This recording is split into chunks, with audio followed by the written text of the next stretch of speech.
At ang Panginoon ay nagsalita kay Moises na sinasabi, Pakabanalin mo sa akin ang lahat ng mga pananay, anuman nagbubukas ng bahay bata sa mga anak ni Israel, maging sa tao at maging sa hayop ay akin.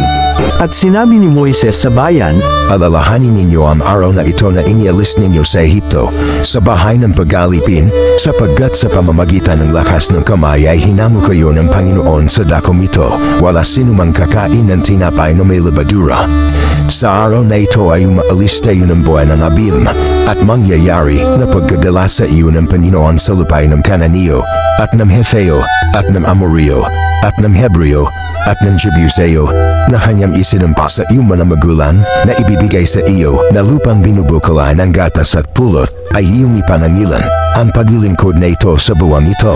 7 araw nakakain ka ng tinapay na walang lebadura, at sa ikapitong araw ay magiging isang kapistahan sa Panginoon. Tinapay na walang lebadura ang kakanin sa loob ng 7 araw, at huwat makakakita sa iyo ng tinapay na may lebadura, ni makakakita ng lebadura sa iyo sa lahat ng iyong mga hangganan.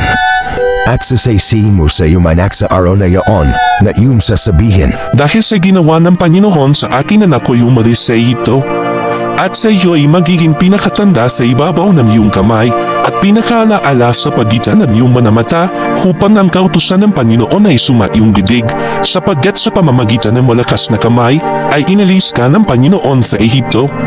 Isasagawa mo na ang palatuntunan nito sa kapanahunan nito taon-taon. At mangyayari, pagkadala sa iyo ng Panginoon sa lupain ng Kananeo, gaya ng isinumpa, sa inyo at sa inyong mga magulang, at pagkabigay niyaon sa inyo. ay ihiwalay mo para sa Panginoon yung lahat na nagbubukas ng bahay bata, at bawat kananay na mayroon ka na mula sa hayop, ang mga lalaki ay sa Panginoon. At bawat pananay sa asno ay tutubusin mo ng isang kordero, at kung hindi mo tutubusin, ay yun ang babalin ang kanyang leeg, at lahat ng mga pananay na lalaki sa iyong manana ay iyong tutubusin. At mangyayari na pagtatanun sa iyo ng iyong anak sa panahong darating, na sasabihin, Ano ito?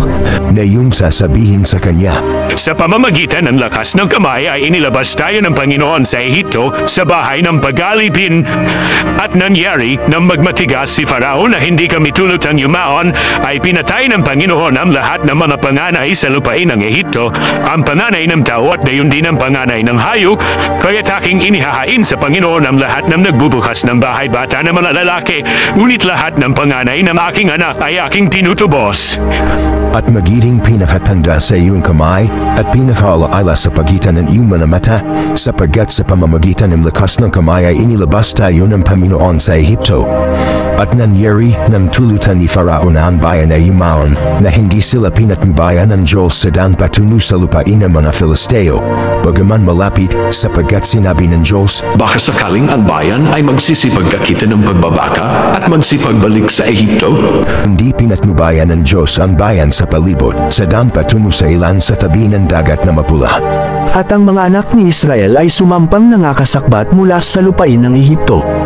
At dinala ni Moises ang mga buto ni Jose, sapagkat kanyang ipinanumpang mahigpit sa mga anak ni Israel, na sinasabi, Tunay na dadalawin kayo ng Diyos, at inyong isasampa ang aking mga buto mula rito na kasama ninyo.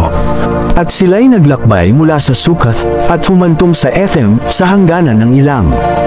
At ang Panginoon ay nangunguna sa kanila sa araw, sa isang haliging ulap, upang patnubayan sila sa daan, at sa gabi, ay sa isang haliging apoy, upang tanglawan sila, upang sila'y makapaglikad sa araw at sa gabi.